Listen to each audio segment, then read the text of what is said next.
President of ADCEP Philippines. I'm personally thrilled to welcome you here at the Batangas State University.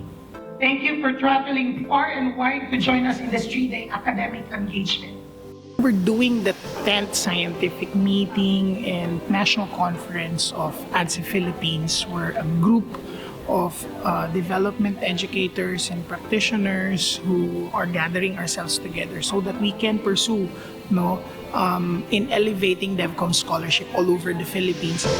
We hope that educators, practitioners, and advocates of the field can gain a lot of learning about everything we need to learn about our chosen calling. When we talk each other, we usually do it in a very loud voice. If it so happens that during your conversation with some of our officials here, hindi po sila galit. And you are very most welcome to our university. I hope that ADCEP Philippines, by doing conferences like this, is an avenue for our DevCom scholars and DevCom graduates to be able to rethink and introspect. How do we want this particular discipline to move forward in the next 50 years? How do we make it adaptive in challenging times like this? I would like to present and recognize our participants for this year's 10th scientific meeting of ADCEP. We're very glad to have representations from all major islands of the Philippines, Luzon, Visayas, and Mindanao. And I'm also very happy that we have one who came all the way from Tawi-Tawi. This is also a reflection of the growing number of development communication professionals all over the Philippines.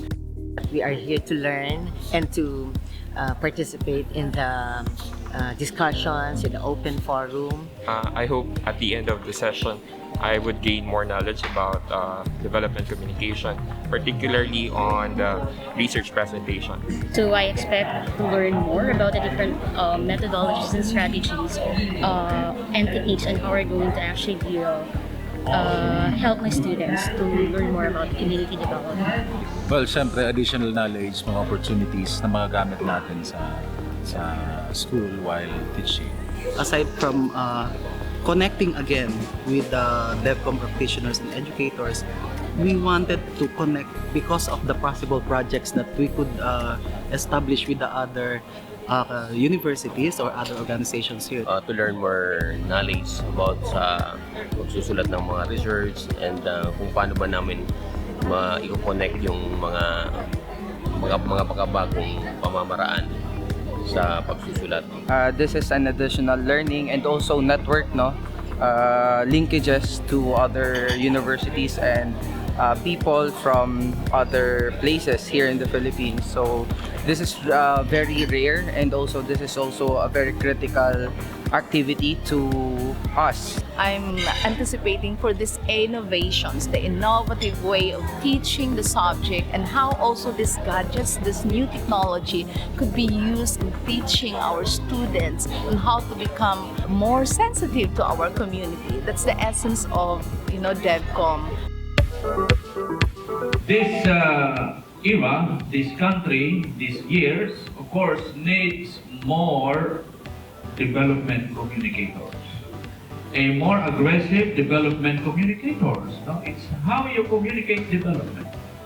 I can only emphasize the role of development communication, or communicators rather, in really pushing progress, forwarding development, putting into pipeline initiatives of an institution. You are key, really.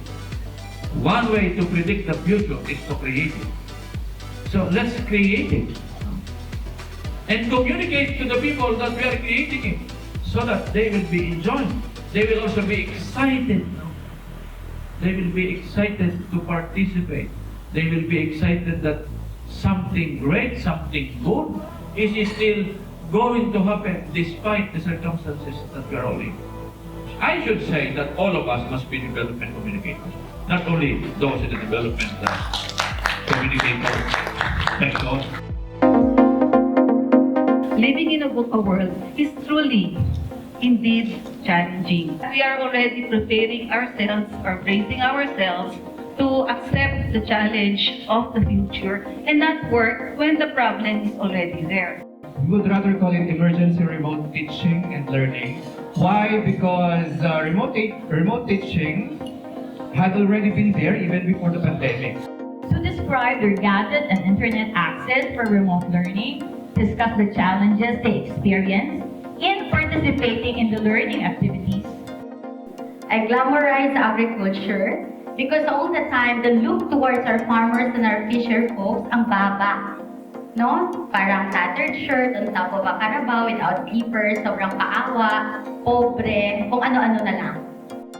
In this particular conference, we're featuring some of the research papers and extension projects that has been done all over the Philippines. No? A field or a discipline na walang journal publication. Ibig sabihin, wala na tayong nakukuha something doon. So, wala na siya. Mamamatay na siya. Kasi wala nang research doon. Dapat continuous yung ating conversation tungkol sa field natin. And one way to do that is to participate in that conversation by publishing a journal article. My report will be on agroforestry for biodiversity conservation, the evaluation of media-based learning system. So dalawa yung present ko this afternoon. Basically po, we develop a communication campaign to enhance po yung compliance rate ng mga stakeholders po namin and specific disease surveillance po ng Pilipinas. Bale, tig-isa kaming component ng project. So, Project Matiag po yung i-represent namin. So, sa kanya ay translating knowledge, scholarly knowledge into infographics and community engagement. Tapos sa akin naman po yung evaluation ng communication campaign as a I'll be presenting a different paper. Lessons learned namin from our RISCOM project that we did during the time of the pandemic, nung nag-start yung pandemic. So basically, documenting yung the process that we did, how we adapted. I'm going to present a quick study which I wrote during the pandemic.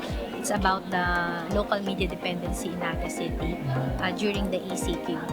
We should be proud of our legacy as DevCom practitioners. You must have inspiration to write, just like Dr. Cabral, but at the same time, you must have someone to prod you.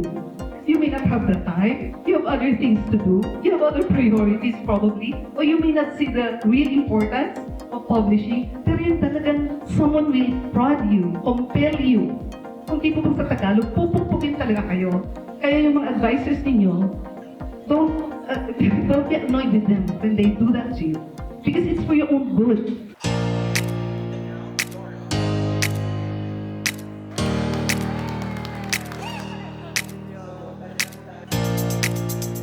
Isa pong karangalan, ang malaking karangalan sa amin ng maging host university ng 10th ADCEP Scientific Meeting and Conference. Pakiramdam ko po, hindi lamang ito pagpipresenta ng mga papel, pagpapalitan ng kaalaman. Kagabi nasaksiyan natin ang pagpapalitan ng mga talento at kung may mga new talents, layo na speakers. But I've been lonely without you. Bahay kubo, ito'y kahit munting halaman doon ay sari-sari.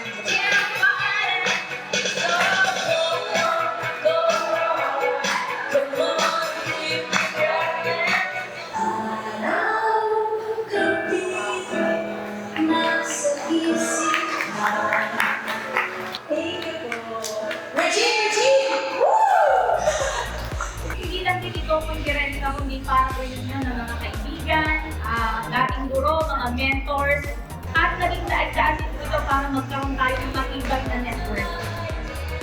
Ang sarap po sa pakiramdam.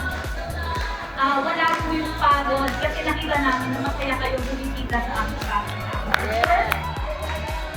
Maraming salamat po sa bagong karanasan.